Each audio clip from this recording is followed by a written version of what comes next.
Kalau dhaif itu dhaif, ya. Kalau dhaif, kalau mustada'if itu artinya orang yang dilemahkan, orang yang tertindas. Jadi mereka mengatakan kunna mustad'afina fil ardh.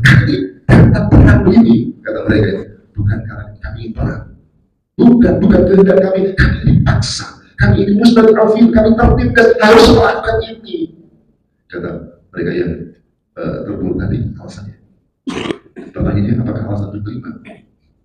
Kami tidak bisa berbuat apa-apa. Kami itu orang kecil saja, diperintahkan untuk perang, ya kami perang. Ya, itu kata mereka. Lalu kemudian apa jawaban mereka ketika mereka mengatakan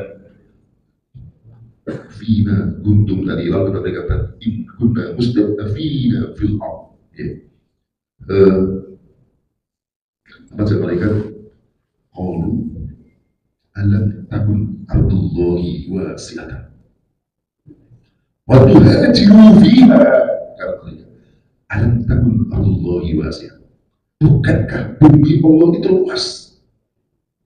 Alam takun ardullahi wasi'atan fa tuhajiru fiha, berhijrah ke bumi Allah yang luas itu.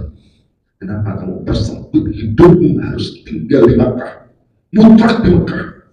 Kenapa kamu tidak mau pindah? Bukankah bumi luas? Berhijrah fiha. Jadi sehingga tidak ada alasan. Yang tadi saya katakan di awal, berarti apa?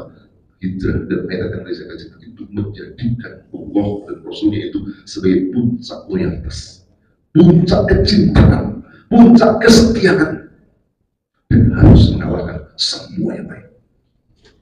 Kita cinta bapak kita, tapi kalau sudah bapak kita memilih kekufuran, tidak ada kompromi. Dan itu terjadi setelah perang Badar itu terjadi. Mungkin kita pernah kenal namanya Abu Ubaidah bin Al-Jarrah, seorang sahabat Nabi SAW. Dia termasuk penduduk Makkah yang hijrah Madinah. Dalam perang Badar apa yang terjadi? Bapaknya namanya Al-Jarrah itu dalam pasukan kafir. Sebenarnya boleh merasa betul dia menghindar dari bapaknya supaya tidak berhadapan dengan bapaknya. Dia menghindar supaya tidak berhadapan langsung dengan bapaknya. Tapi bapaknya itu sangat brutal dan dia justru boleh menyerang anaknya sendiri, Abu Ubaidah bin Jarrah.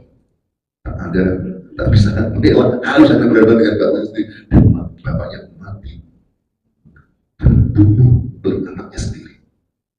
Tentu bapak itu dicintai, tapi kalau sudah berada batas mana kawan lawan dan batasnya adalah akidah, maka setiap muslim harus menjadikan dirinya berada dalam barisan Allah dan Rasulnya, sekalipun dia berada dalam bapaknya sendiri.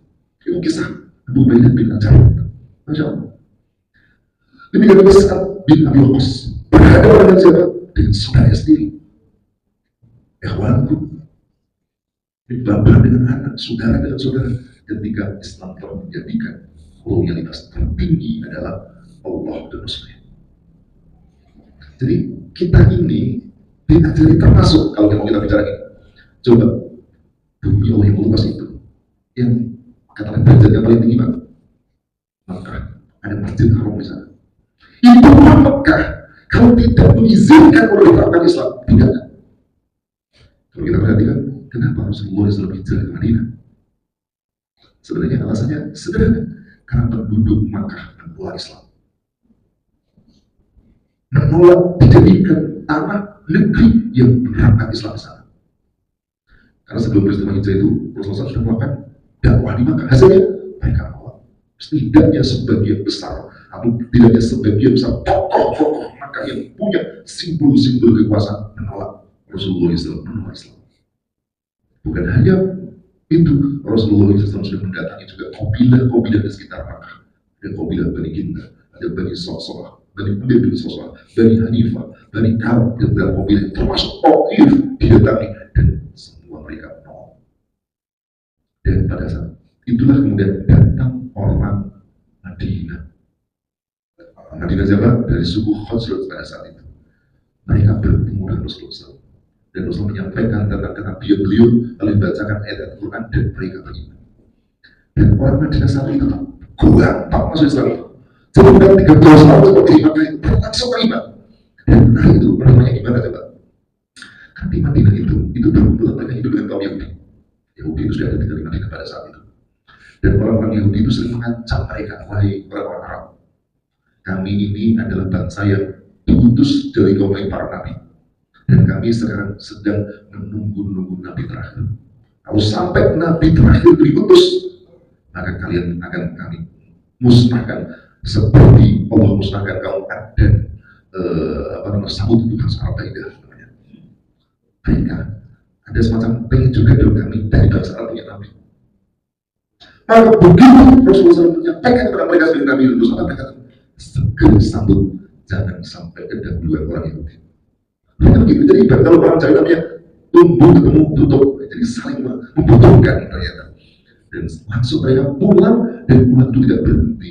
Mereka secara mandiri, inisiatif sendiri, maksudnya melakukan dakwah di kalangan kaum Madinah. Dan hasilnya tahun berikutnya makin banyak baru Islam berikutnya. Saat itu Mus'ab bin Umair. Ada tahun ketiga saat dari Mus'ab bin Umair datang dengan membawa jumlah muslim yang sangat besar untuk menunjukkan bahwa siap Madinah untuk dipimpin oleh Rasulullah Sallallahu Alaihi Wasallam. Itu dari hijrah. Jadi sebenarnya hijrah itu terjadi karena penduduk Makkah menolak Islam. Andai mereka menerima Islam, bukan Makkah yang harus hijrah. Sebenarnya justru yang lain harusnya pergi ke Makkah untuk berhijrah. Jadi oleh karena itu saya ingin katakan pelajaran penting pertama hijrah adalah harus kita meletakkan Allah Rasul Islam ini sebagai Allah yang atas tertinggi, bukan yang lain. Itu yang pertama.